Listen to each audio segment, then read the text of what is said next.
কার দাঁড়াবে আর বিপক্ষে কার দাঁড়াবে, এটা একেবারে খুলে বোঝানোর মতো কিচ্ছু নাই। আমরা জ্ঞানী গুণী মানুষ, বিবেকওয়ালা মানুষ, নবীর সারা জীবন বিরোধিতা করছেন, আর নবী হাসরের মাঠে আপনার পক্ষে কথা বলবে, এটা ব্যাককলেও বুঝে যে না, নবী আমার পক্ষে দাঁড়াবে না। কিন্তু এটা বুঝতে হবে যে সেই হাসরের মাঠে নবী ছাড়া আর কারো দাঁড়ানোরও কোনো ক্ষমতা থাকবে না। তার মানে রাস্তা একটাই, সেটা যদি নষ্ট করে ফেলেন তাহলে আপনাকে বাঁচানোর আর ক্ষমতা কারো কাছে নেই। একজনই সুপারিশ করার অধিকারটা পাবে। সমস্ত নবীগণও সেদিন চিন্তিত থাকবে। লম্বা হাদিস এসেছে হাদিসের কিতাবে, বলে উম্মতেরা দলবদ্ধ হবে, মিছিল করতে করতে হযরতে আদম নবীর কাছে যাবে, গিয়া বলবে পয়গম্বর আপনি আমাদের জন্য একটু সুপারিশ করেন। হযরতে আদম বলবে আমার ক্ষমতা নাই, তোমরা অন্য কারো কাছে যাও। মানুষেরা হযরতে নূহ নবীর কাছে আসবে, বলবে পয়গম্বর আপনি একটু আমাদের জন্য সুপারিশ করেন। নূহ পয়গম্বর বলবে আমার ক্ষমতা নাই, অন্য কারো কাছে যাও। আল্লাহর রাসূল বলেন ইব্রাহিমের কাছে আসবে, হযরতে ইব্রাহিম বলবে আমার ক্ষমতা নাই, আমি আজকে পারবো না, অন্য কারো কাছে যাও। মূসা কালিমুল্লাহর কাছে যাওয়া হবে, মূসা মনে হয় সুপারিশ করে ফেলবো, হ্যাঁ মূসা করব। মূসা তো দুনিয়াতে আল্লাহর সঙ্গে তুর পাহাড়ে দ্বারা এক কথা বলছে, তাহলে মূসা করতে পারবো না, হ্যাঁ মূসাও করব না। মূসা বলবো অন্য কারো কাছে যাও, আমি পারবো না। কেন? কই আমার উপর হয়তো আল্লাহ রাব্বুল আলামিন বেজার হয়ে আছেন, আমার ক্ষমতা নাই, তোমরা ঈসা নবীর কাছে যাও। ঈসা তো রূহুল্লাহ, আল্লাহ রাব্বুল আলামিন তারে পিতা ছাড়া দুনিয়ার মধ্যে পাঠাইছে, খুব মহব্বত কইরা ভালোবাসা, তার কাছে চলে যাও। হযরতে ঈসার কাছে আসা হবে, দলবদ্ধভাবে উম্মতেরা কিয়ামতের মাঠে হাসরের ময়দানে দৌড়াবে, এক নবী থেকে আরেক নবীর কাছে যাবে। সর্বশেষ ঈসা আলাইহিস সালাতু ওয়াস সালাম উজর পেশ করবে, আমিও পারবো না, অন্য কারো কাছে যাও। ঈসা নবীও যখন ফিরায় দিবে, তখন উম্মতের দরদি মানুষের সুপারিশ করার জন্য একজন রাসূলই কিয়ামতে বাকি থাকবে। জোরে বলেন তিনি মুহাম্মদুর রাসূলুল্লাহ সাল্লাল্লাহু আলাইহি। উম্মতেরা আসবে, আল্লাহর রাসূল আল্লাহ রাব্বুল আলামিনের কাছে সুপারিশ করবে। নবী বলেন হাসরের মাঠে আমি আল্লাহর কাছে চেয়ে চেয়ে এরপরে সিজদার মধ্যে লুটায়া পড়ে যাব। আমি সিজদায় থাকবো, আল্লাহর কাছে বলবো রব্বুল আলামিন যতক্ষণ পর্যন্ত আমাকে সুপারিশের ক্ষমতা না দেওয়া হবে ততক্ষণ পর্যন্ত সিজদা থেকে মাথা উঠবে না। আল্লাহ রাব্বুল আলামিন রাসূলকে বলবেন নবী মাথা উঠান, ইরফা রাসাক, মাথা উঠান, উম্মতের জন্য চান, যেটা চাইবেন আমি আল্লাহর দরবার থেকে দেওয়া হবে। সুবহানাল্লাহ। সেদিন একজনই সুপারিশের জন্য দাঁড়াবে, যিনি নিজের টেনশন করবেন না। আল্লাহ মাকামে মাহমুদ দিবেন, সম্মানিত একটা আসন দিবেন নবীকে, বলবে নবী আপনি বসেন। আল্লাহ নবী বইতে চাইবো না, কেন? আল্লাহ রাসূল বসবে না। আল্লাহ বলবেন নবী বসেন, মাকামে মাহমুদ এটা আপনার আসন। নবী বসবে না। আল্লাহ আবার বলবেন নবী বসবে না, কেন? নবীর ভিতরে ভয়, যদি বসার পরে আমারে নিয়া জান্নাতে দুইখা পড়ে, তাইলে আমার উম্মতের জন্য ফুলসিরাতের কিনারায় দাঁড়াবে কে? আমার উম্মতের জন্য মিজানের মিকদারের পাশে দাঁড়াবে কে?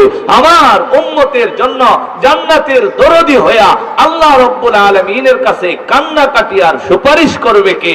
এই কারণে আল্লাহর রাসূল উম্মতের চিন্তা কইরা দাঁড়ায়া থাকবে, মাকামে মাহমুদের মধ্যে বসবে না। জোরে কোন সুবহানাল্লাহ। তাইলে রাসূলরে আল্লাহ পাঠাইছে। এক নাম্বার নবী হলেন শাহিদ, সুপারিশকারী, সাক্ষ্যদাতা। দুই নাম্বার আল্লাহর রাসূল হলেন মুবাশশির, সুসংবাদ দেনেওয়ালা। কিসের সুসংবাদ দিবে? জান্নাত। তিন নাম্বার আল্লাহ বলেন ওয়ানাযীরা, নবী আপনি জাহান্নাম থেকে মানুষকে ভয় দেখাবেন, ভীতি প্রদর্শনকারী রূপে আপনারে পাঠাইলাম।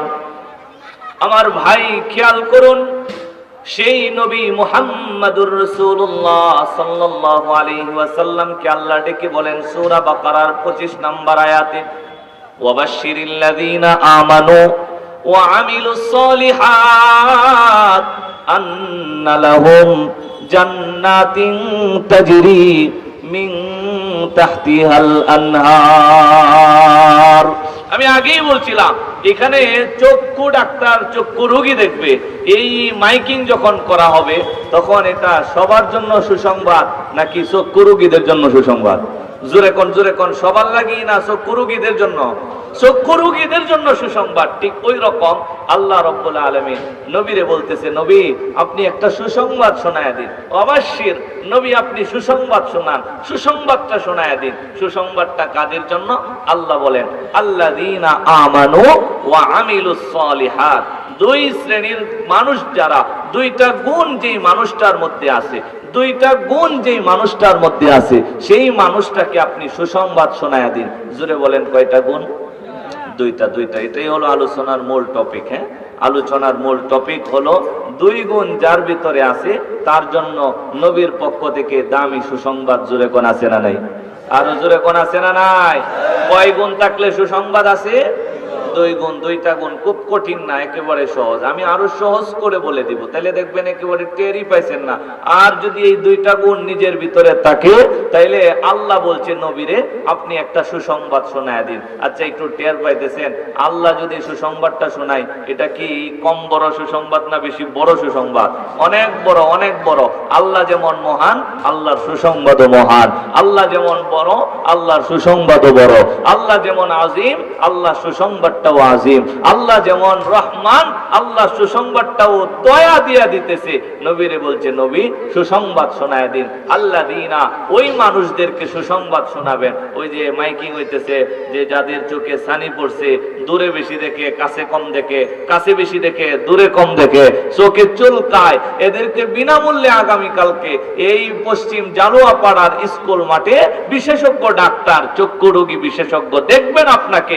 রোগীর জন্য যেমন সুসংবাদ, আল্লাহ রসুলকে আল্লাহ বলছে আপনি সুসংবাদ শোনান। কাদেরকে? যাদের ভিতরে কয়টা গুণ আছে? আরো জোরে। দুইটা। তার মানে দুইটা গুণ যদি কোন রকম ভিতরে জায়গা দেওয়া যায়, তাইলে আল্লাহর সুসংবাদটা নিজে অর্জন করে নেওয়া যাবে, তাই না? দুইটা গুণ নিজের ভিতরে জায়গা দিতে পারলে, মুরব্বী বুঝতেছেন? মুরব্বী কয়টা গুণ? দুইটা। একেবারে সোজা। দুইটা গুণ যদি আপনার ভিতরে থাকে, তাহলে আপনার জন্য আল্লাহর সুসংবাদ আছে। আর যদি না থাকে, তাহলে আমার কিছু করার নাই।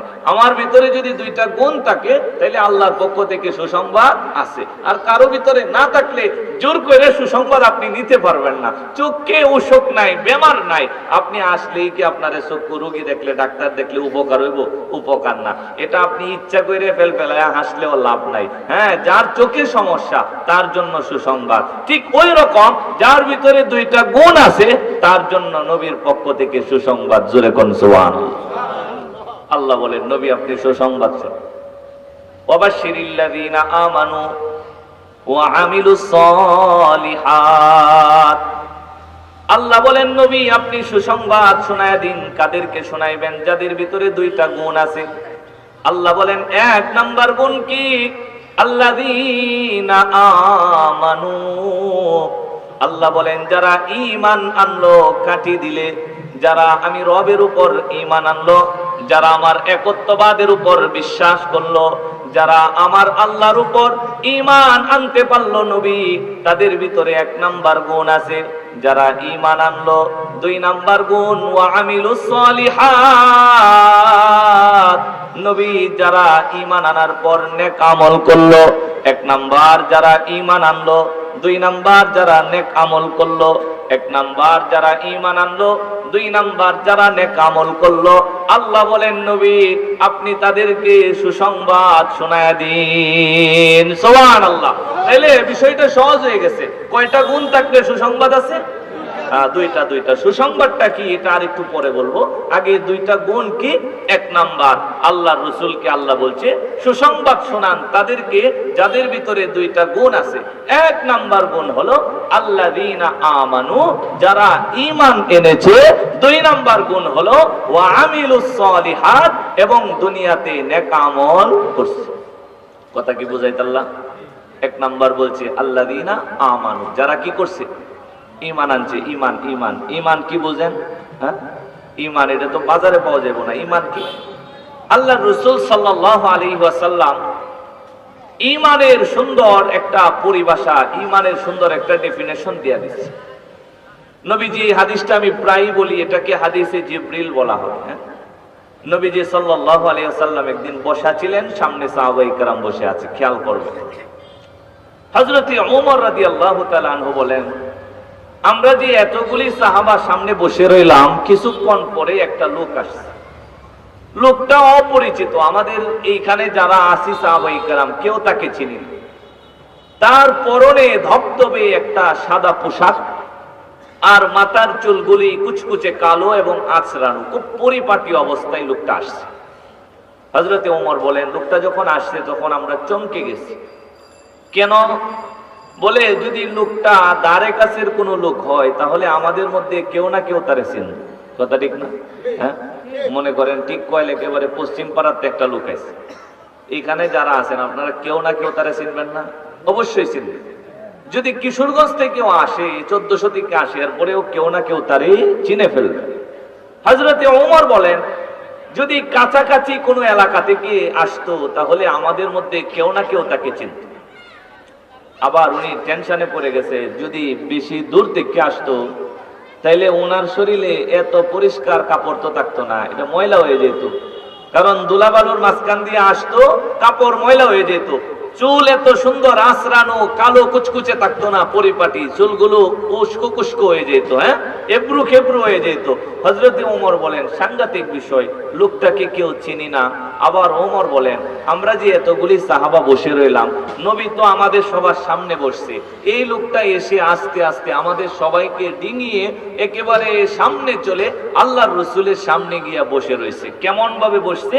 ওমর বলেন, নবী যেইভাবে বসছে এই লোকটা ওইভাবে বসছে। নবী ওই দিন আত্তাহিয়াতু সূরাতে বসা ছিলেন, হ্যাঁ, আমরা নামাজে ওই বৈঠকে যেভাবে বসে তাশাহুদ পড়ি, আল্লাহর রাসূল সেইভাবে বসা ছিলেন। ওমর বলেন, আমি দেখলাম সেই লোকটা নবীর সামনে গিয়ে নবী যেভাবে বসেছেন ওই লোকটা ঠিক এইভাবে বসছে, এমনকি নবীর দুইটা হাঁটুর সাথে নিজের দুইটা হাঁটুকে মিলায়া বসছে। আরো জোরে কন্যা সুবহানাল্লাহ। হযরতে ওমর কয়, সাংঘাতিক বিষয়, আমাদের মধ্যে কেউ কোনোদিন সাহস করতে পারলাম না নবীর হাঁটুর সাথে হাঁটু লাগায়া বয়াম, আর এই লোকটা তো এরপরে সময় পাইলে সাল্লাল্লাহু আলাইহি ওয়াসাল্লাম আস্তাগফিরুল্লাহ আস্তাগফিরুল্লাহ লা ইলাহা ইল্লাল্লাহ এইভাবে তাসবিহ পড়ে, ইবাদত করে, নেক আমল করে, ঈমানও আনলো, নেক আমলও করলো। আল্লাহ বলেন, নবী সুসংবাদটা শোনায়া দিন। কিসের সুসংবাদ? নবী বলেন, আন্না লাহুম জান্নাতিন তাজরি মিন তাহতিহাল আনহার, আল্লাহর পক্ষ থেকে এই দুই গুণওয়ালা মানুষের জন্য একটা দামি সুন্দর উদ্যান রয়েছে, বাগান রয়েছে, যেই বাগানকে আল্লাহ কোরআনের ভাষায় জান্নাত বলেছেন। তাদের জন্য জান্নাত আছে। কেমন জান্নাত? আল্লাহ রাব্বুল আলামিন বলেন, তাজরি মিন তাহতিহাল আনহার, যেই জান্নাতের নিচ দিয়ে ঝর্ণা প্রবাহিত হবে, নহর প্রবাহিত হবে। উপরে জান্নাত বাগান, নিচে ঝর্ণা প্রবাহিত হচ্ছে, ওই নহর প্রবাহিত হচ্ছে। এই দৃশ্যটাতে কত সুন্দর আর কত চমৎকার হবে, কত নান্দনিক ডিজাইন হবে, আর কত সুন্দর ডিজাইন আল্লাহ রাব্বুল আলামিন করবেন, সেই কল্পনা করার ক্ষমতাও আমাদের এইখানের কোন মানুষের অন্তরে নাই। সুবহানাল্লাহ। আল্লাহ এমন ভাবে সাজায়। আল্লাহ বলেন, নবী যেই মানুষটা আমার উপর ঈমান আনলো, এরপরে দুনিয়াতে ঈমান আনার পর নেক আমল করে, নবী আপনি তারে জান্নাতের সুসংবাদ শোনান। জান্নাতের সুসংবাদ কেমন জান্নাত আমি আল্লাহ রাব্বুল আলামিন তাকে দান করব। ও ভাই, আল্লাহর কসম করে বলি, যদি আপনি আমিও আল্লাহর উপর খাঁটি ঈমান এনে নেক আমল শুরু করতে পারি, বলেন তো আল্লাহর পক্ষ থেকে আমার আপনার জন্য সেই জান্নাতের সুসংবাদ আছে না নাই? জান্নাতের সুসংবাদ আছে। কেমন জান্নাতটা আল্লাহ দিবেন? আল্লাহ রাব্বুল আলামিন বলেন, তাজরি মিন তাহতিহাল আনহার, যেই জান্নাত, যেই বাগানের নিচ দিয়ে নহর প্রবাহিত হবে, ঝর্ণা বয়ে যাবে। নিচে ঝর্ণা বইছে, উপরে আপনার জন্য আল্লাহ বাগান সাজায় রাখছে। এই দৃশ্যটা কত মনোমুগ্ধ করা হবে। আল্লাহ রাব্বুল আলামিন হাদিসে কুদসির মধ্যে বলে, বান্দারে আমি তো সামান্য একটু কথা তোমারে শুধুমাত্র শোনায়া দিলাম। জান্নাতের নমুনাটা কেমন হবে? উপরে বাগান হবে, নিচ দিয়ে নহর প্রবাহিত হয়ে যাবে, কিন্তু দৃশ্যটা দেখতে কেমন হবে এই ক্ষমতা তোমার কাছে নাই কেন? আল্লাহ নিজে বলছেন, আ'দাতু লিইবাদিয়াস সালিহিন মা লা আইনুন রাআত ওয়ালা উযুনুন সামিআত ওয়ালা খাতার আলা কলবি বাশার। আল্লাহ নিজে বলছে, আমি আমার নেককার বান্দাদের জন্য এমন ভাবে জান্নাতটারে সাজাইবো, বলে লা আইনুন রাআত, দুনিয়ার কোন চক্ষু আজও পর্যন্ত এমন দৃশ্য দেখে নাই, ওয়ালা উযুনুন সামিআত, দুনিয়ার কোন কান আজও পর্যন্ত এমন জান্নাতের ঝনঝনানি আওয়াজ শুনতে পারে নাই। আল্লাহ বলেন, শুনবে আর দেখবে তো দূরের কথা, ওয়ালা খাতার আলা কলবি বাশার, আমরা তো কত কিছু কল্পনা করতে পারি। আমার বাড়িটা এমন হবে, বড় হয়ে এমন একটা বাড়ি বানাবো, এমন একটা গাড়ি কিনবো, এমন ভাবে বাড়িটারে সাজাইবো, এই ধরনের কত কল্পনা করার ক্ষমতা আমাদের আছে। কিন্তু আল্লাহ রাব্বুল আলামিন বলেন, জান্নাত এমন ভাবে সাজাইবো, বান্দার জন্য জান্নাতটারে এমন সুসজ্জিত আমি আল্লাহ করে দিব, বলে ওয়ালা খাতার আলা কলবি বাশার, দুনিয়ার কোন মানুষের অন্তর সেই জান্নাতের সাজসজ্জার কল্পনাও করতে পারে না। সুবহানাল্লাহ। আল্লাহ বলছে, আমি শুধু একটু তোমাদেরকে টাচ দিয়া যাচ্ছি আর কি, জান্নাতটা কেমন হবে। এই জান্নাত আল্লাহ তাআলা দিবেন কাদেরকে? যারা ঈমান এনেছে এবং ঈমান আনার পরে নেক আমল করছে। এমন ঈমান খালি কোন রকম আনছে, একবার পড়ছে, মুসলমান বাবার ঘরতে হইছে, মুসলমান মায়ের ঘরতে হইছে, হওয়ার পরেই মসজিদে আজান শুনছে, এরপরে একটু বড় হওয়ার পরেই দেখছে বাবা নামাজে যা, মা নামাজ পড়ে ঘরের মধ্যে, মুসলমান ফ্যামিলিতে জন্ম নিছে, মুসলমান এলাকাতে জন্ম নিছে, নেওয়ার পরে সে বড় হয়ে গেছে, এখন আর নিজের নামাজেরও খবর নাই, রোজারও খবর নাই, ইবাদত বন্দিগিরও খবর নাই। কেউ জিজ্ঞাসা করলে কয় যে নামাজ রোজা না পড়লেও ঈমান শক্তই আছে, আছে না? এই ক্যাটাগরির লোক আছে না? এদের জন্য আপনারা বলেন সুসংবাদ আছে? সুসংবাদ নাই। কেন? আল্লাহ তাআলা বলছে দুইটা আমল লাগবে। এক নাম্বার, ঈমান আইনা বসে থাকলে হবে না, ঈমান আনার পরে আমল করতে হবে। আমল, ঈমান আনছো বাস ভালো কথা, এখন নামাজ পড়ো। ঈমান আনছো ভালো কথা, এখন সামনে রোজা আসতেছে, রোজা রাখো। ঈমান আনছো, আল্লাহ সম্পদও দিছে হজ করার জন্য, মক্কা মদিনায় চলে যাও। ঈমান আনছো, আল্লাহ সম্পদের মালিকও বানাইছে, হিসাব করে প্রতি বছরে গরিব দুঃখী মানুষের ঘরে ঘরে তোমার ওই যাকাতটা তাদের কাছে পৌঁছায়া দাও। ঈমান আনছো ভালো কথা, সমাজের যত ভালো কাজ হয় এগুলাতে নিজে অংশগ্রহণ করো, মানুষকেও অংশগ্রহণ করার জন্য উদ্বুদ্ধ করো, উৎসাহিত করো। ঈমান আনছো ভালো কথা, সমাজের যত নাফরমানি হয়, গান বাজনা নাটক যত কিছু হয়, এগুলাতে নিজেও যাও না, মানুষকেও যাইতে বারণ করো। বলো এখানে গেলে আল্লাহ তোমার উপর নারাজ হয়ে যাবে। আল্লাহ বলেন, যেই কাজটা আবু বকর করছে, ঈমান আনার পরে নেক আমল করছে, খালি নেক আমল নেক আমল। হযরতে ওমর ঈমান আনার পরে নেক আমল করছে। এইভাবে ঈমান আনার পরে যে নেক আমল করবে তার জন্য আল্লাহর দরবারে জান্নাত, জোরে বলেন আছে না নাই? এখন জান্নাত তো পুরস্কারের কথা কয়ে ফেলছি। আল্লাহ একটু বর্ণনা দিচ্ছে যে ও বান্দা, তোমার জান্নাতের মধ্যে তোমারে আমি কি কি দিব এর একটা সংক্ষিপ্ত বিবরণ আল্লাহ তাআলা এই আয়াতের মধ্যে ছোট্ট করে বলছে। এক নাম্বার বলছে, তোমার যে বাগানটা দিব, তোমার এই বাগানটা দেখতে কেমন হবে? আল্লাহ বলছেন, জান্নাতিন তাজরি মিন তাহতিহাল আনহার, এটা হলো তোমার চিত্র। তোমার জান্নাত থাকবে উপরে, আর নিচ দিয়ে ঝর্ণার ধারা প্রবাহিত হবে, নহরের পানিগুলি যাবে, এইভাবে দেখতে এত চমৎকার হবে সেটা তো কল্পনা করতে পারবো না। কিন্তু শুধু এই থিমটা নিয়ে নেন যে আমার জান্নাত হবে উপরে, নিচ দিয়ে নহর বয়ে যাবে। সুবহানাল্লাহ কয় না? আরো জোরে কোন সুবহানাল্লাহ। এখন অনেকেই চিন্তা করবো, হুজুর এটা কি সম্ভব? হ্যাঁ, উপরে আল্লাহ বলছে যে জান্নাতের বিল্ডিং হইব খুব মজবুত, বিল্ডিং এর নাকি ওই যে পাইলিংটা, এরপরে যে ফ্লোর হইব, ফ্লোরের নাকি পুরুত্বটা হইব 500 বছরের রাস্তা, এরপরে এদের ভিতরে আল্লাহ আবার খাট দিব, খাট নাকি ওই নিচের দিকে, খাটে উঠতে গেলে 500 বছরের রাস্তার উচ্চতা থাকবো। তাহলে এত কিছু দিব, আবার এত উজনি বিল্ডিং, এদের নিচ দিয়া কি আবার নহর যাইতে পারবো? এটা কি সম্ভব? ভাই এটা আমাদের কাছে অসম্ভব মনে হতে পারে, কিন্তু আমার আল্লাহর কাছে সবকিছুই সম্ভব। কথা বলুন ঠিক না? সব সম্ভব। আর আরেকটা এক্সাম্পল দিলে সহজে বুঝবেন, যারা যুবক মানুষ আছে, বুড়ারা বুঝবো না এটা। যুবকেরা দেখে অনেক সময় এই গুগল ব্রাউজিং করতে গেলে এরপরে ইউটিউবের মধ্যে আসে যে চায়নারা কিছুদিন পরে পরেই নতুন নতুন ব্রিজ আবিষ্কার করে। হ্যাঁ, এমন এমন ব্রিজ বানায়, আহা, এটা একেবারে চিকন সরু কিছু গ্লাস ব্যবহার করে তারা একেবারে পৃথিবীতে আশ্চর্য করার জন্য কিছু ব্রিজ নির্মাণ করে। অনেক উচ্চতার উপরে তারা ব্রিজটা বানায়, কিন্তু ব্রিজ দিয়ে হাঁটতে গেলে খুব অবাক হয়ে যায় মানুষেরা, পা ফেলতে চায় না। কেন? তাদের কাছে মনে হয় যে এনে কোনো কিছু নাই, পা ফালাইলেই নিচে চলে যাব। হ্যাঁ, ব্রিজটা এমন ভাবে বানাইছে যে ব্রিজের উপরে হাঁটলে মনে হয় আমি শূন্যের উপরে হেঁটে বেড়াচ্ছি। ভাই, এটা যদি সাধারণ একটা মানুষের মস্তিষ্ক কাটিয়ে বানানো যায়, তাহলে এই মানুষটাকে যে আল্লাহ বানালেন সেই আল্লাহর কাছে আমার জন্য ওই জান্নাত, যেই জান্নাতের নিচ দিয়ে নহর প্রবাহিত হবে, বলেন বানানোর ক্ষমতা আছে না নাই? অবশ্যই আছে, অসম্ভবের কিচ্ছু নেই। এরপরে আল্লাহ বলতেছে, তোমারে যে এত সুন্দর একটা জায়গাতে নিব, তোমারে কি উপাস রাখবো? তুমি কি খানা বিনা খাইবা না? জান্নাতে মানুষ গেলে কি খাইবো না? খাইবো। নবীজি বলছে যে, ও সাহাবারা, জান্নাতে যাওয়ার পরে আল্লাহর কাছে যা চাইবা আল্লাহ তাই দিব, চাওয়াও লাগবো না। তোমার দিলের ভিতরে শুধু একটা আশা আসবো, যদি ফাঁকির মাংস খাইতে পারতাম। আল্লাহ রসুল বলছে সঙ্গে সঙ্গে উড়ন্ত ফাঁকিটা বুনা হইয়া তোমার সামনে চলে আসবো, তুমি ফাঁকিটারে খাইয়া ফেলবা।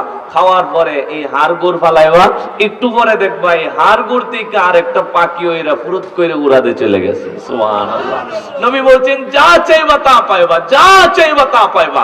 দুনিয়াতে গান শুনছ না, জান্নাতে যদি আল্লাহ রেখো, আল্লাহ একটু গান শোনার মনটা চাইতেছে, আল্লাহ তোমারে জান্নাতি হুরদেরকে দিয়া গান শোনায় দিব। সুবহানাল্লাহ। দুনিয়াতে যা হারাম সব কিছু তুমি করতে পারছো না, কিন্তু জান্নাতে গিয়া যদি তোমার মন চাই, যা মন চাইবো তাই করতে পারবা, কোনো সমস্যা নাই। কারণ দুনিয়া পরীক্ষার জায়গা, জান্নাত পরীক্ষার জায়গা না। দুনিয়াতে আল্লাহ কিছু বাধ্যবাধকতা দিয়ে দিছে, জান্নাতে কোনো বাধ্যবাধকতা নাই, সেটা আরাম আর আরাম, যা মন চাইবো তা করতে পারবা। যুবক ভাইরা, দুনিয়াতে যদি নিজের একটু আটকায় রাখানো যায়, হ্যাঁ, প্রেম প্রীতি করলাম না, গান বাজনা শুনলাম না, হ্যাঁ, নাটক টাটকে গেলাম না, কেন?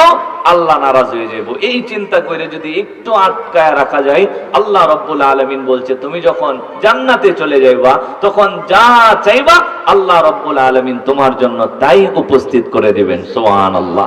তো আল্লাহ বলতেছে এত সুন্দর একটা দৃশ্য দিয়া জান্নাতটারে সাজায়া দেন, এর ভিতরে কি খাউন খোরাক থাকবো না?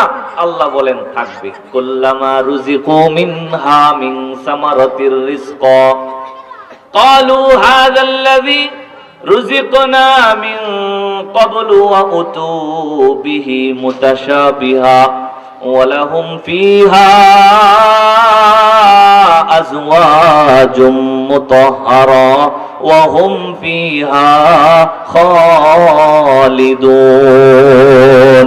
আল্লাহ বলেন বান্দারে, তোমারে শুধু সুন্দর দৃশ্য জান্নাতের মধ্যেই তোমাকে আমি রাখবো না, তোমার জন্য আমি খাবারের ব্যবস্থাও করে দিব। কি খাবার তোমারে খাওয়াইবো? আল্লাহ রাব্বুল আলামিন বলেন জান্নাতের ফলমূল তোমার জন্য আমি রিজিকের ব্যবস্থা করব, জান্নাতে তুমি সুন্দর সুন্দর স্বাদের ফল খাইবা। আল্লাহ বলেন কুল্লামা রুজিকু মিনহা মিন সামারাতির রিজকা, যখন ফেরেশতারা আর জান্নাতের মধ্যে আমি গেলমান দিব, গেলমান ছোট ছোট সুশ্রী বালকেরা ওই পেয়ালার মধ্যে করে, হাতের মধ্যে করে দস্তরখানা বিছায়া তোমার সামনে যখন জান্নাতের ফলগুলিরে হাজির করে দিবে, এই ফলগুলি তোমারে দেওয়া হবে খাওয়ার জন্য। আমার ভাই খেয়াল করুন মজার কথা, আল্লাহ রাব্বুল আলামিন বলেন জান্নাতীদের সামনে যখন জান্নাতের ফল উপস্থিত করা হবে, কুল্লামা রুজিকু মিনহা মিন সামারাতির রিজকা ক্বালু হাযাল্লাযী রুজিকনা মিন ক্বাবলু, জান্নাতীরা আল্লাহর একটা কথা বলবো, রব্বুল আলামিন এত কষ্ট করে দুনিয়ার মধ্যে গুনাহ ছেড়ে দিয়ে তোমার হুকুমগুলি মেনে মেনে মুলকু ওয়ালাহুল হামদ ওয়া হুয়া আলা কুল্লি শাইইন কাদির, এরপরে সময় পাইলে সাল্লাল্লাহু আলাইহি ওয়াসাল্লাম আস্তাগফিরুল্লাহ আস্তাগফিরুল্লাহ লা ইলাহা ইল্লাল্লাহ সুবহানাল্লাহ এইভাবে তাসবিহ পড়ে, ইবাদত করে, নেক আমল করে, ঈমানও আনলো, নেক আমলও করলো। আল্লাহ বলেন নবী সুসংবাদটা শোনায়া দিন। কিসের সুসংবাদ? নবী বলেন আন্না লাহুম জান্নাতিন তাজরি মিন তাহতিহাল আনহার। আল্লাহর পক্ষ থেকে এই দুই গুণওয়ালা মানুষের জন্য একটা দামি সুন্দর উদ্যান রয়েছে, বাগান রয়েছে, যেই বাগানকে আল্লাহ কোরআনের ভাষায় জান্নাত বলেছেন। তাদের জন্য জান্নাত আছে। কেমন জান্নাত? আল্লাহ রাব্বুল আলামিন বলেন তাজরি মিন তাহতিহাল আনহার, যেই জান্নাতের নিচ দিয়ে ঝর্ণা প্রবাহিত হবে, নহর প্রবাহিত হবে। উপরে জান্নাত বাগান, নিচে ঝর্ণা প্রবাহিত হচ্ছে, ওই নহর প্রবাহিত হচ্ছে। এই দৃশ্যটাতে কত সুন্দর আর কত চমৎকার হবে, কত নান্দনিক ডিজাইন হবে, আর কত সুন্দর ডিজাইন আল্লাহ রাব্বুল আলামিন করবেন, সেই কল্পনা করার ক্ষমতাও আমাদের এইখানের কোন মানুষের অন্তরে নাই। সুবহানাল্লাহ। আল্লাহ এমন ভাবে সাজায়। আল্লাহ বলেন নবী যেই মানুষটা আমার উপর ঈমান আনলো, এরপরে দুনিয়াতে ঈমান আনার পর নেক আমল করে, নবী আপনি তারে জান্নাতের সুসংবাদ শোনান। জান্নাতের সুসংবাদ কেমন জান্নাত আমি আল্লাহ রাব্বুল আলামিন তাকে দান করব। ও ভাই, আল্লাহর কসম করে বলি, যদি আপনি আমিও আল্লাহর উপর খাঁটি ঈমান এনে নেক আমল শুরু করতে পারি, বলেন তো আল্লাহর পক্ষ থেকে আমার আপনার জন্য সেই জান্নাতের সুসংবাদ আছে না নাই? জান্নাতের সুসংবাদ আছে। কেমন জান্নাতটা আল্লাহ দিবেন? আল্লাহ রাব্বুল আলামিন বলেন তাজরি মিন তাহতিহাল আনহার, যেই জান্নাত, যেই বাগানের নিচ দিয়ে নহর প্রবাহিত হবে, ঝর্ণা বয়ে যাবে। নিচে ঝর্ণা বইছে, উপরে আপনার জন্য আল্লাহ বাগান সাজায় রাখছে। এই দৃশ্যটা কত মনোমুগ্ধ করা হবে। আল্লাহ রাব্বুল আলামিন হাদিসে কুদসির মধ্যে বলে, বান্দারে আমি তো সামান্য একটু কথা তোমারে শুধুমাত্র শোনায়া দিলাম। জান্নাতের নমুনাটা কেমন হবে? উপরে বাগান হবে, নিচ দিয়ে নহর প্রবাহিত হয়ে যাবে, কিন্তু দৃশ্যটা দেখতে কেমন হবে এই ক্ষমতা তোমার কাছে নাই কেন? আল্লাহ নিজে বলছেন আ'দাতু লিইবাদিয়াস সালিহিন মা লা আইনুন রাআত ওয়ালা উযুনুন সামিআত ওয়ালা খাতার আলা কলবি বাশার। আল্লাহ নিজে বলছে আমি আমার নেককার বান্দাদের জন্য এমন ভাবে জান্নাতটারে সাজাইবো, বলে লা আইনুন রাআত, দুনিয়ার কোন চক্ষু আজও পর্যন্ত এমন দৃশ্য দেখে নাই। ওয়ালা উযুনুন সামিআত, দুনিয়ার কোন কান আজও পর্যন্ত এমন জান্নাতের ঝনঝনানি আওয়াজ শুনতে পারে নাই। আল্লাহ বলেন শুনবে আর দেখবে তো দূরের কথা, ওয়ালা খাতার আলা কলবি বাশার, আমরা তো কত কিছু কল্পনা করতে পারি। আমার বাড়িটা এমন হবে, বড় হয়ে এমন একটা বাড়ি বানাবো, এমন একটা গাড়ি কিনবো, এমন ভাবে বাড়িটারে সাজাইবো, এই ধরনের কত কল্পনা করার ক্ষমতা আমাদের আছে। কিন্তু আল্লাহ রাব্বুল আলামিন বলেন জান্নাত এমন ভাবে সাজাইবো, বান্দার জন্য জান্নাতটারে এমন সুসজ্জিত আমি আল্লাহ করে দিব, বলে ওয়ালা খাতার আলা কলবি বাশার, দুনিয়ার কোন মানুষের অন্তর সেই জান্নাতের সাজসজ্জার কল্পনাও করতে পারে না। সুবহানাল্লাহ। আল্লাহ বলছে আমি শুধু একটু তোমাদেরকে টাচ দিয়া যাচ্ছি আর কি, জান্নাতটা কেমন হবে। এই জান্নাত আল্লাহ তাআলা দিবেন কাদেরকে? যারা ঈমান এনেছে এবং ঈমান আনার পরে নেক আমল করছে। এমন ঈমান খালি কোন রকম আনছে, একবার পড়ছে, মুসলমান বাবার ঘরতে হইছে, মুসলমান মায়ের ঘরতে হইছে, হওয়ার পরে মসজিদে আজান শুনছে, এরপরে একটু বড় হওয়ার পরেই দেখছে বাবা নামাজে যা, মা নামাজ পড়ে ঘরের মধ্যে, মুসলমান ফ্যামিলিতে জন্ম নিছে, মুসলমান এলাকাতে জন্ম নিছে, নেওয়ার পরে সে বড় হয়ে গেছে, এখন আর নিজের নামাজেরও খবর নাই, রোজারও খবর নাই, ইবাদত বন্দিগিরও খবর নাই। কেউ জিজ্ঞাসা করলে কয় যে নামাজ রোজা না পড়লেও ঈমান শক্তই আছে। আছে না? এই ক্যাটাগরির লোক আছে না? এদের জন্য আপনারা বলেন সুসংবাদ আছে? সুসংবাদ নাই। কেন? আল্লাহ তাআলা বলছে দুইটা আমল লাগবে। এক নাম্বার ঈমান আইনা বসে থাকলে হবে না, ঈমান আনার পরে আমল করতে হবে, আমল। ঈমান আনছো, বাস ভালো কথা, এখন নামাজ পড়ো। ঈমান আনছো, ভালো কথা, এখন সামনে রোজা আসতেছে, রোজা রাখো। ঈমান আনছো, আল্লাহ সম্পদও দিছে, হজ করার জন্য মক্কা মদিনায় চলে যাও। ঈমান আনছো, আল্লাহ সম্পদের মালিকও বানাইছে, হিসাব করে প্রতি বছরে গরিব দুঃখী মানুষের ঘরে ঘরে তোমার ওই যাকাতটা তাদের কাছে পৌঁছায়া দাও। ঈমান আনছো, ভালো কথা। সমাজের যত ভালো কাজ হয় এগুলাতে নিজে অংশগ্রহণ করো, মানুষকেও অংশগ্রহণ করার জন্য উদ্বুদ্ধ করো, উৎসাহিত করো। ঈমান আনছো, ভালো কথা। সমাজের যত নাফরমানি হয়, গান বাজনা নাটক যত কিছু হয়, এগুলাতে নিজেও যাও না, মানুষকেও যাইতে বারণ করো। বলো এখানে গেলে আল্লাহ তোমার উপর নারাজ হয়ে যাবে। আল্লাহ বলেন যেই কাজটা আবু বকর করছে, ঈমান আনার পরে নেক আমল করছে, খালি নেক আমল নেক আমল। হযরতে ওমর ঈমান আনার পরে নেক আমল করছে। এইভাবে ঈমান আনার পরে যে নেক আমল করবে তার জন্য আল্লাহর দরবারে জান্নাত, জোরে বলেন আছে না নাই? এখন জান্নাত তো পুরস্কারের কথা কয়ে ফেলছি। আল্লাহ একটু বর্ণনা দিছে যে ও বান্দা, তোমার জান্নাতের মধ্যে তোমারে আমি কি কি দিব এর একটা সংক্ষিপ্ত বিবরণ আল্লাহ তাআলা এই আয়াতের মধ্যে ছোট্ট করে বলছে। এক নাম্বার বলছে তোমার যে বাগানটা দিব, তোমার এই বাগানটা দেখতে কেমন হবে? আল্লাহ বলছেন জান্নাতিন তাজরি মিন তাহতিহাল আনহার, এটা হলো তোমার চিত্র। তোমার জান্নাত থাকবে উপরে আর নিচ দিয়ে ঝর্ণার ধারা প্রবাহিত হবে, নহরের পানিগুলি যাবে, এইভাবে দেখতে এত চমৎকার হবে সেটা তো কল্পনা করতে পারবো না। কিন্তু শুধু এই থিমটা নিয়ে নেন যে আমার জান্নাত হবে উপরে, নিচ দিয়ে নহর বয়ে যাবে। সুবহানাল্লাহ কয় না? আরো জোরে কোন সুবহানাল্লাহ। এখন অনেকেই চিন্তা করবো হুজুর এটা কি সম্ভব? হ্যাঁ, উপরে আল্লাহ বলছে যে জান্নাতের বিল্ডিং হইব খুব মজবুত, বিল্ডিং এর নাকি ওই যে পাইলিংটা, এরপরে যে ফ্লোর হইব, এই ফ্লোরের নাকি পুরুত্বটা হইব 500 বছরের রাস্তা। এরপরে এদের ভিতরে আল্লাহ আবার খাট দিব, খাট নাকি ওই নিচের দিকে, খাটে উঠতে গেলে 500 বছরের রাস্তার উচ্চতা থাকবো। তাহলে এত কিছু দিব, আবার এত উজনি বিল্ডিং, এদের নিচ দিয়া কি আবার নহর যাইতে পারবো? এটা কি সম্ভব? ভাই এটা আমাদের কাছে অসম্ভব মনে হতে পারে, কিন্তু আমার আল্লাহর কাছে সবকিছুই সম্ভব। কথা বলুন ঠিক না? সব সম্ভব। আর আরেকটা এক্সাম্পল দিলে সহজে বুঝবেন, যারা যুবক মানুষ আছে, বুড়ারা বুঝবো না এটা। যুবকেরা দেখে অনেক সময় এই গুগল ব্রাউজিং করতে গেলে এরপরে ইউটিউবের মধ্যে আসে যে চায়নারা কিছুদিন পরে পরেই নতুন নতুন ব্রিজ আবিষ্কার করে। হ্যাঁ, এমন এমন ব্রিজ বানায়, আহা, একেবারে চিকন সরু কিছু গ্লাস ব্যবহার করে তারা একেবারে পৃথিবীতে আশ্চর্য করার জন্য কিছু ব্রিজ নির্মাণ করে। অনেক উচ্চতার উপরে তারা ব্রিজটা বানায়, কিন্তু ব্রিজ দিয়ে হাঁটতে গেলে খুব অবাক হয়ে যায় মানুষেরা, পা ফেলতে চায় না। কেন?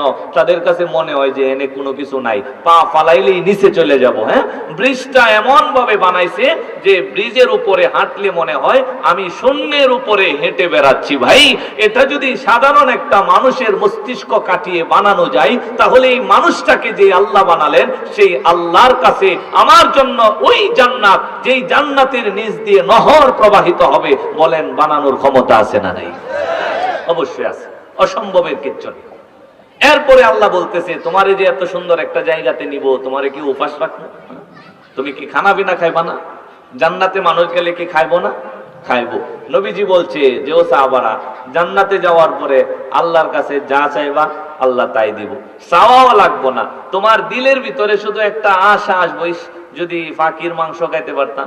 আল্লাহ রসুল বলছে সঙ্গে সঙ্গে উড়ন্ত পাখিটা বুনা হইয়া তোমার সামনে চলে আসবো, তুমি পাখিটারে খায়া ফেলবা। খাওয়ার পরে এই হাড় গুড় ফালাইবা, একটু পরে দেখবা এই হাড় গুড় থেকে আর একটা পাখি ওইরা ফুরুত করে উড়াতে চলে গেছে। সুবহানাল্লাহ। নবী বলছেন যা চাইবা তা পাইবা, যা চাইবা তা পাইবা। দুনিয়াতে গান শুনছো না, জান্নাতে যদি আল্লাহ রেখো, আল্লাহ একটু গান শোনার মনটা চাইতেছে, আল্লাহ তোমারে জান্নাতি হুরদেরকে দিয়া গান শোনায় দিব। সুবহানাল্লাহ। দুনিয়াতে যা হারাম সব কিছু তুমি করতে পারছো না, কিন্তু জান্নাতে গিয়া যদি তোমার মন চাই, যা মন চাইবো তাই করতে পারবা, কোনো সমস্যা নাই। কারণ দুনিয়া পরীক্ষার জায়গা, জান্নাত পরীক্ষার জায়গা না। দুনিয়াতে আল্লাহ কিছু বাধ্যবাধকতা দিয়ে দিছে, জান্নাতে কোনো বাধ্যবাধকতা নাই, সেটা আরাম আর আরাম, যা মন চাইবো তা করতে পারবা। যুবক ভাইরা, দুনিয়াতে যদি নিজের একটু আটকায় রাখানো যায়, হ্যাঁ, প্রেম প্রীতি করলাম না, গান বাজনা শুনলাম না, হ্যাঁ, নাটক টাটকে গেলাম না, কেন?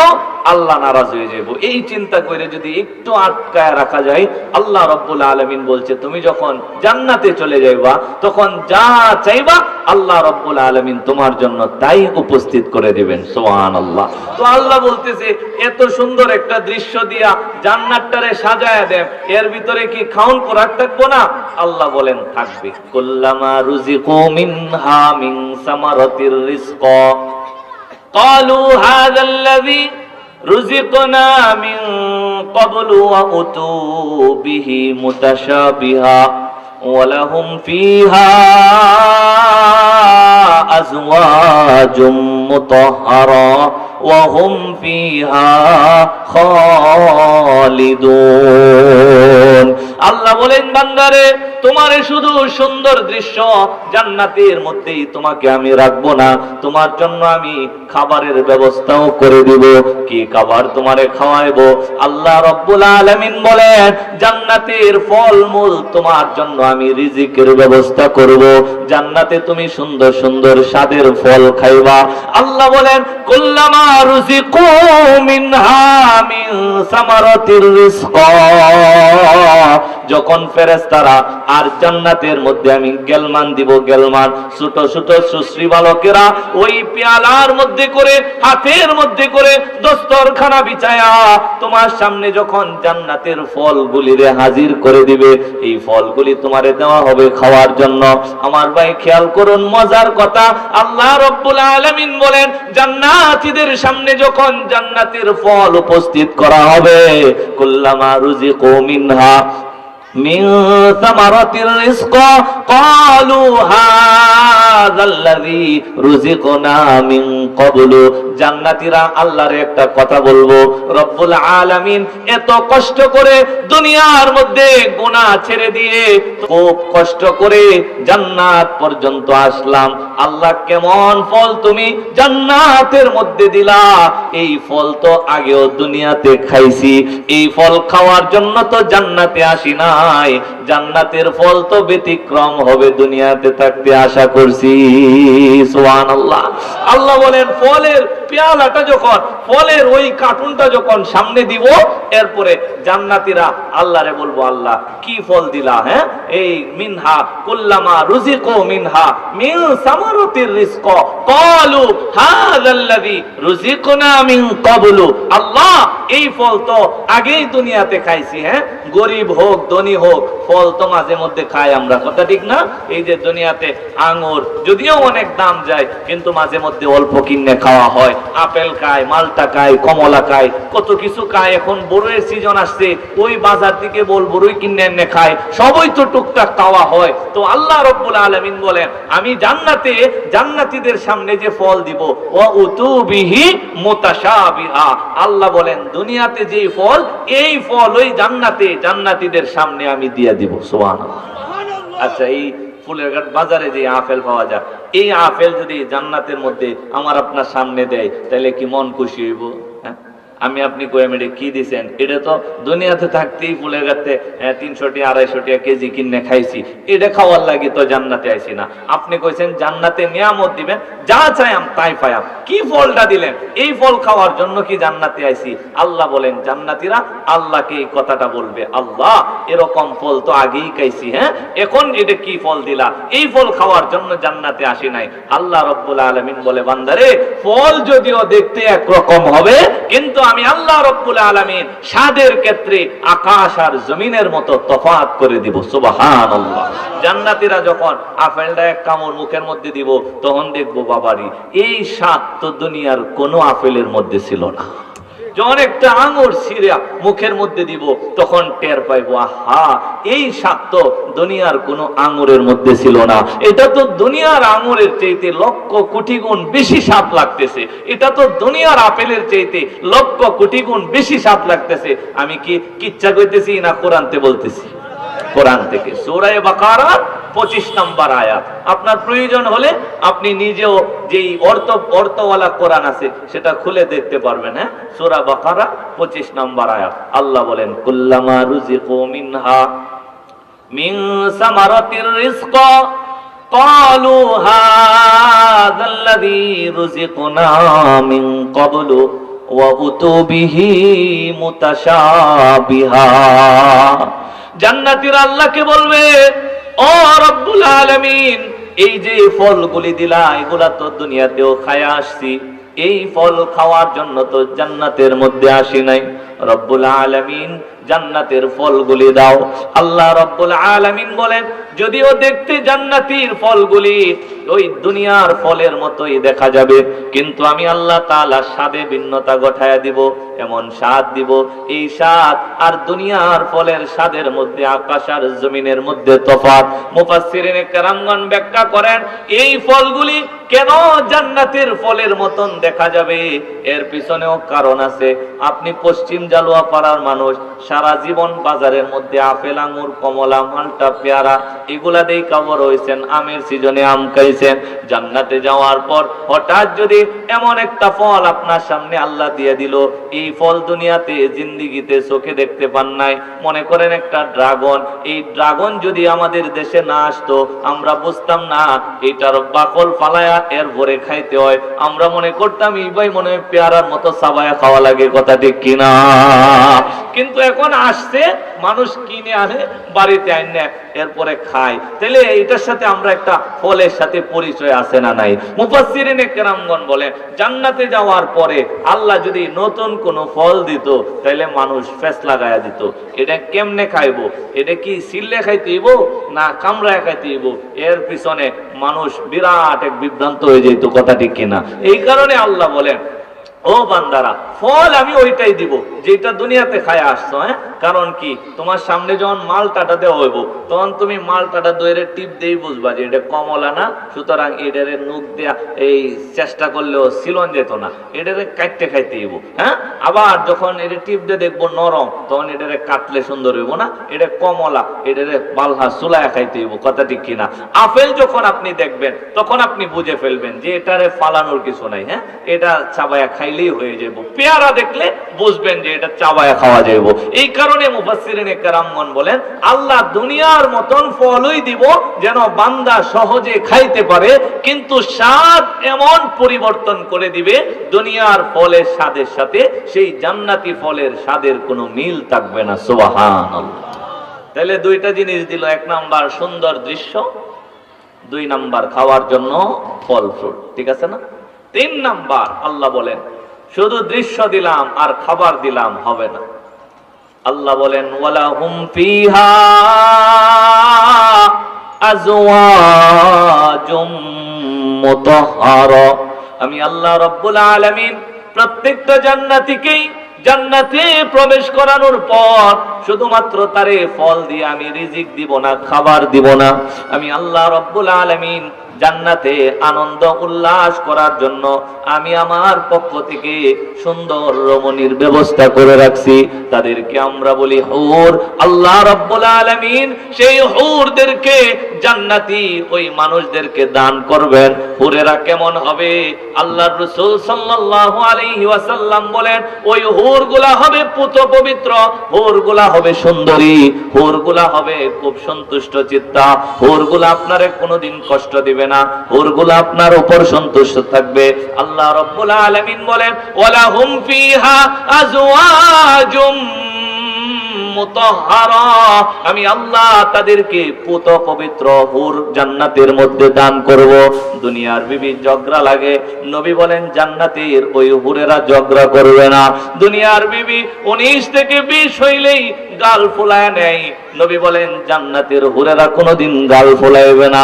দুনিয়ার বিবিরা চাহিদা পূরণ না হইলেই তোমার উপর অসন্তুষ্ট হয়ে যায়, নবী বলেন জান্নাতের হুরেরা কোনোদিন অসন্তুষ্ট হবে না।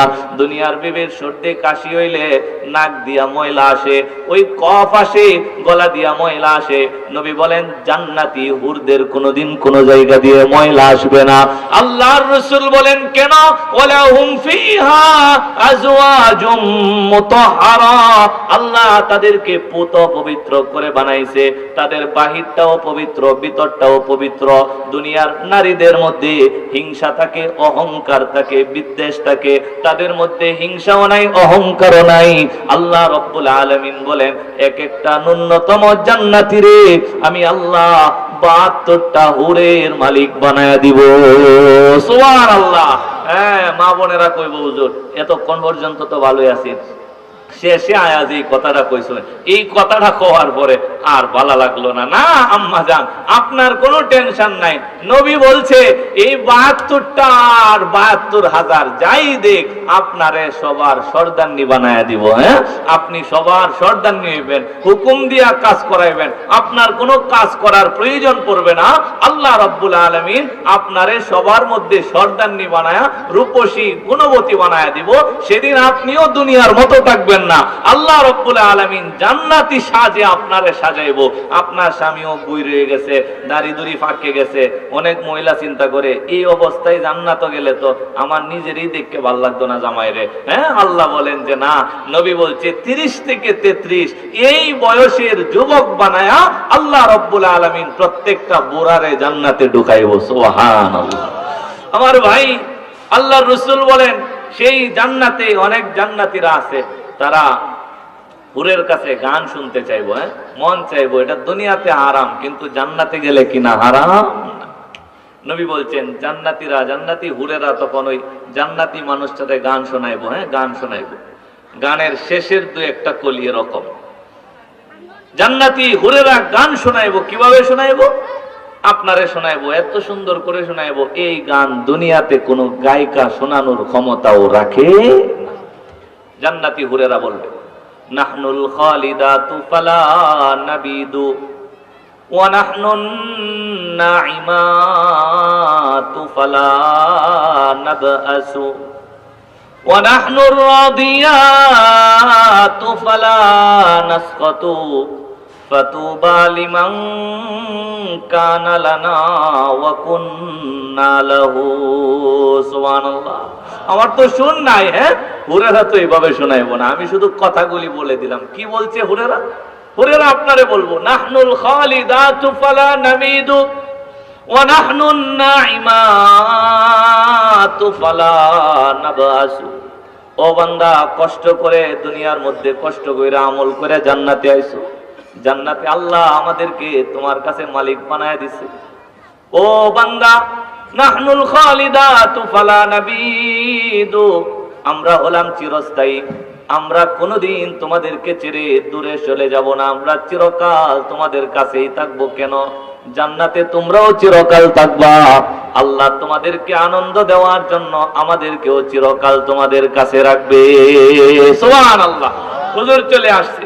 এরপরে জান্নাতীর হুরেরা বলবে, ও বান্দা, কষ্ট করে আসছো, আমরা কোমল। হ্যাঁ, আমরা কোমল। ওয়া নাহনুন নাইমাতু ফালা নাবাসু, আমরা কোমল। আল্লাহ কোমল করে বানাইছে, নরম করে বানাইছে, কোনোদিন তোমাদেরকে কোনো কষ্ট দিব না, কষ্ট দিব না। ওয়া নাহনুর রাদিয়াতু ফালা নাসকাতু, আমরা চিরকাল তোমাদের উপর সন্তুষ্টই থাকবো, কোনোদিন অসন্তুষ্ট হব না। আমরা তোমাদের জন্য, আর তোমরা হলে আমরা হুরদের জন্য। সুবহানাল্লাহ।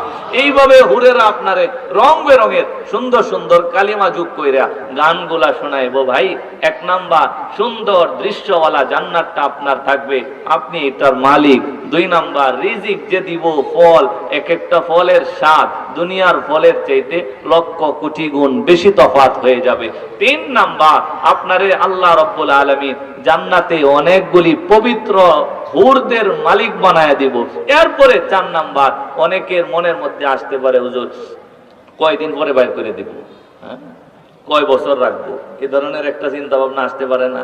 যে মনে হয় বেশি সুখ তো, বেশি সুখ আবার ভালো না। হ্যাঁ, বেশি সুখ করলে পরে দুঃখ করতে হয়, এরকম একটা টেনশন আসতে পারে না ভাই। সেই জান্নাতে চলে গেলে আর সুখের পরে কোনো দুঃখ নাই। কেন? কারণ আল্লাহ বলে দিছে টেনশন নাই, ওয়াহুম ফিহা খালিদুন। এই সুখের জায়গায় চিরকাল তারা থাকবে, কোনোদিন বাহির হবে না। আল্লাহ কখনো এদেরকে বাহির করবে না। আপনি ওই জায়গাটার মধ্যে যাইতে পারবেন বাবাজি কয়টা গুণ থাকলে? আলোচনা কিন্তু মেইন টার্গেটটা ওইখানে, কয়টা গুণ থাকলে? দুইটা। এক নাম্বার আল্লাহর উপর প্রকৃত ঈমান, আর দুই নাম্বার ঈমান আনার পরে কি করলে? নেক কাজ করলে। নেক কাজ করলে, হ্যাঁ, আল্লাহ আমাদেরকে কবুল করুন, সবাই পড়ি আমিন। ঈমান আনলাম, এখন আমরা আল্লাহ রব্বুল আলামিনের যে নেক কাজগুলো আছে দুনিয়াতে করা আরম্ভ করে দেই। হ্যাঁ, ফজরের মুসল্লি যেন বেড়ে যায় সেই প্রত্যাশা রাখবো। হ্যাঁ, এরপরে আপনারা যত ধরনের নেক আমল আছে আজকে থেকে করা আরম্ভ করবেন তো ইনশাল্লাহ। হ্যাঁ, এক নাম্বার ঈমান, দুই নাম্বার নেক আমল। এই দুইটা জিনিস থাকলে নবীকে আল্লাহ বলছে একটা সুসংবাদ শোনায়া দিন না জান্নাতের, হ্যাঁ, যেই জান্নাতে চিরকাল থাকবে। আমি একটু ওয়াদা দেখতে চাই, ঈমান আর নেক আমল এই দুইটা গুণ আমাদের ভিতরে মৃত্যু পর্যন্ত জায়গা দিব কারা কারা? একটু হাত দেখাই তো। মাশাআল্লাহ, নারায়ে তাকবীর। হুজুর একটু ভালো করে দেখা রাখেন। এরা যদি ফজরের সময় না আইয়ে ফজরের পরেই জিজ্ঞাসা করবেন যে রাইতে যে ওয়াদা করছিলেন এই ওয়াদার কি খবর? হ্যাঁ, আল্লাহ আমাদেরকে কবুল করুন আমিন। ওয়া মা আলাইনা ইল্লাল বালাগ। আসসালামু আলাইকুম।